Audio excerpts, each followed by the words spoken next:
इतने सारे उपहार, वो भी मेरे लिए? हाँ गणेश जी, ये समस्त उपहार आपके लिए ही हैं। अच्छा।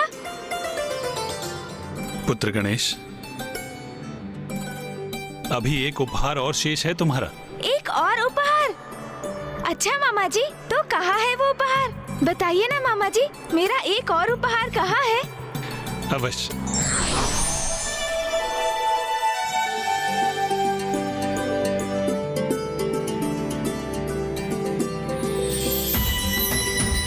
शंख।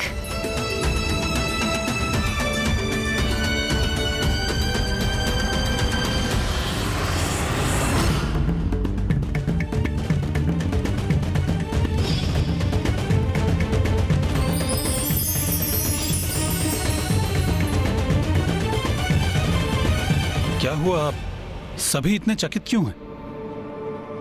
ये मेरा शंख नहीं है, केवल शंख रूपी मिष्ठान है।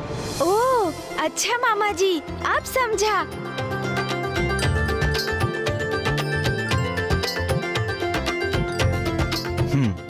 लाइए, दीजिए मामा जी।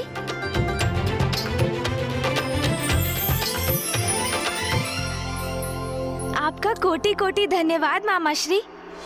आपका ये उपहार तो सुंदर भी है और अवश्य ही स्वादिष्ट भी होगा। इसे तो मैं अवश्य ग्रहण करूंगा मामा जी। किंतु मामा जी, आपके शंख की दिव्य ध्वनि का श्रवण करने हेतु पुनः आऊंगा आपके पास और आपका शंख भी प्राप्त करूंगा मैं।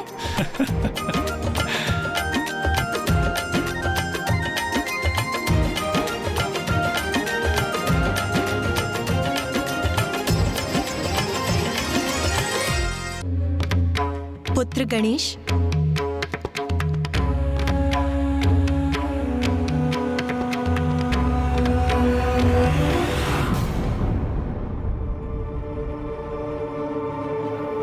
क्या हुआ माँ?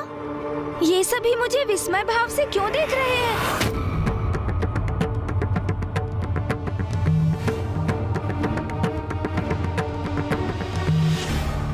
अवश्य क्षणिक भावावेश था गणेश का, जो पल भर में उमड़कर मिट भी गया और अब उसे स्मरण भी नहीं है। सब कुशल है। हम सभी से बहुत बड़ी भूल हुई, बहुत बड़ी भूल। हम सभी ने गणेश के साथ बड़ी निष्ठुरता का व्यवहार किया है। ये आप क्या कह रहे हैं भ्राता विष्णु? हम गणेश के प्रति निष्ठुर कैसे हो सकते हैं? हाँ बहन पार्वती, आज गणेश का जन्म दिवस है और हम सभी उसकी इच्छाओं की पूर्ति करने के स्थान पर विधि विधान और शिष्टाचार में बंधकर उसकी खुशियों को बाधित कर रहे हैं।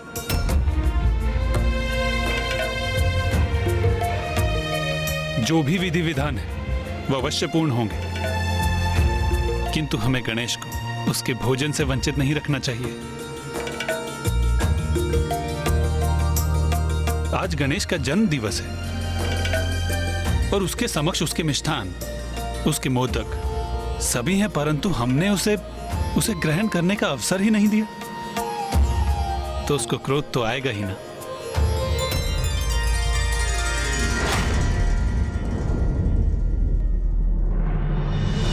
उचित कह रहे हैं भ्राता विष्णु। भूख तो साधारण जीवों के हृदय में क्रोध जागृत कर देती है, तो फिर गणेश का क्रोधित होना तो स्वाभाविक ही है। आप उचित कह रहे हैं भ्राता विष्णु। भूल मुझी से हुई है। मुझे सर्वप्रथम उसे भोजन कराना चाहिए था। हाँ माँ, मुझे अत्यंत भूख लगी है, जो आपके हाथों से मोदक खाकर ही तृप्त होगी। आप मुझे खिलाएंगी ना माँ? खिलाइए ना माँ।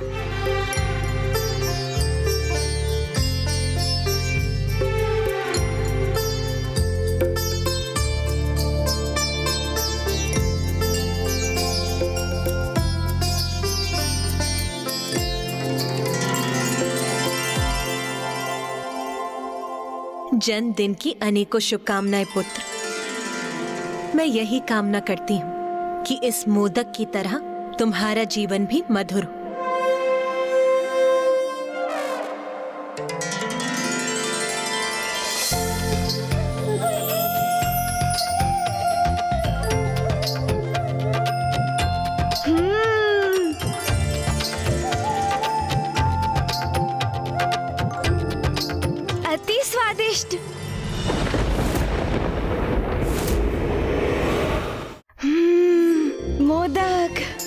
माँ के हाथों से प्राप्त कर आनंद आ गया।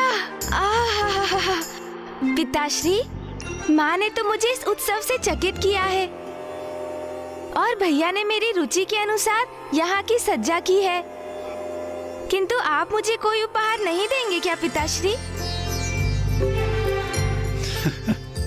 सर्वथा उचित प्रश्न किया है गणेश ने। कहिए महादेव, आप अपने पुत्र के जन्म दिवस पर कोई उपहार नहीं देंगे?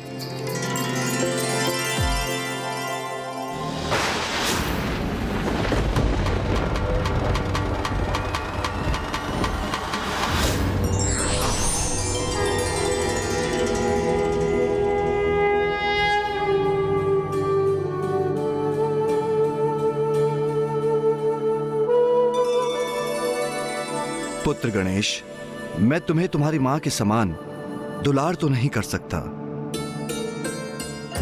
मैं तुम्हें तुम्हारे भ्राता के समान तुम्हारी सभी नटखट क्रीड़ाओं में भागीदार भी नहीं बन सकता। किंतु एक पिता होने के नाते मैं तुम्हें अपनी दृष्टि दे सकता हूं। एक पिता की दृष्टि जो सदैव तुम पर बनी रहेगी। अपना श्रवण दे सकता हूं। एक पिता का श्रवण जो सदैव तुम्हारा स्वर सुनेगा। मैं तुम्हें अपनी वाणी दे सकता हूं। एक पिता की वाणी जो सदैव तुम्हारा मार्गदर्शन करेगी। मैं तुम्हें अपनी भुजाएं दे सकता हूं। एक पिता की भुजाएं जो सदैव तुम्हारी रक्षा करेंगी, अपना संरक्षण करने हेतु तुम्हें अपने भीतर भर लेंगी। मैं तुम्हें अपने कंधे दे सकता हूं।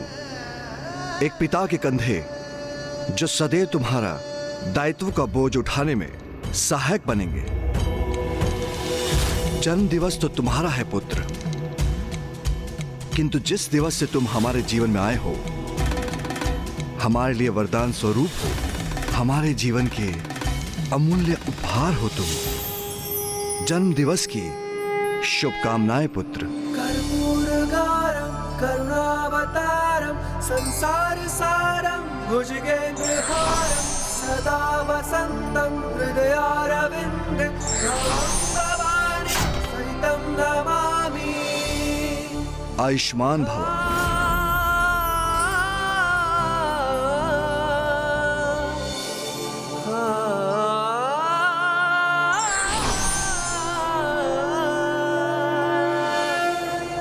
पुत्र गणेश, लो, अपना उपहार स्वीकार करो।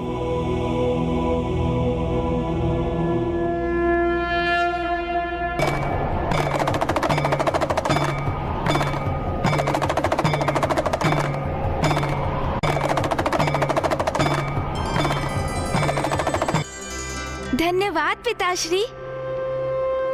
इससे तो मधुर ध्वनि भी उत्पन्न होती है। पुत्र गणेश, मैंने तुम्हारे मामा के विपरीत तुम्हें एक वास्तविक डमरू प्रदान किया है।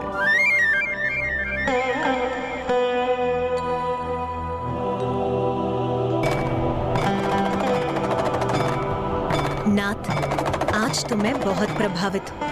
आपने तो इस उत्सव के आनंद को और भी बढ़ा दिया। उमा, एक पिता के लिए इससे आनंद की बात क्या हो सकती है कि उसकी संतानें आनंदित है।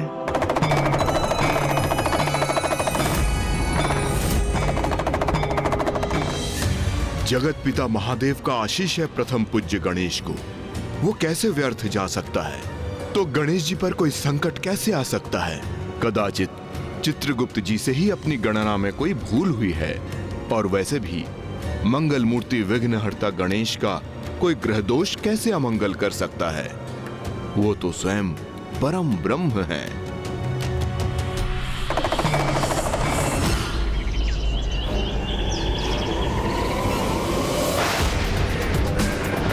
एक पुत्र के जन्म दिवस का उत्सव दूसरे को अलगाओ। मैं भी महादेव का पुत्र हूँ। विनती से अथवा शक्ति से अपना अधिकार तो मैं लेकर ही रहूंगा।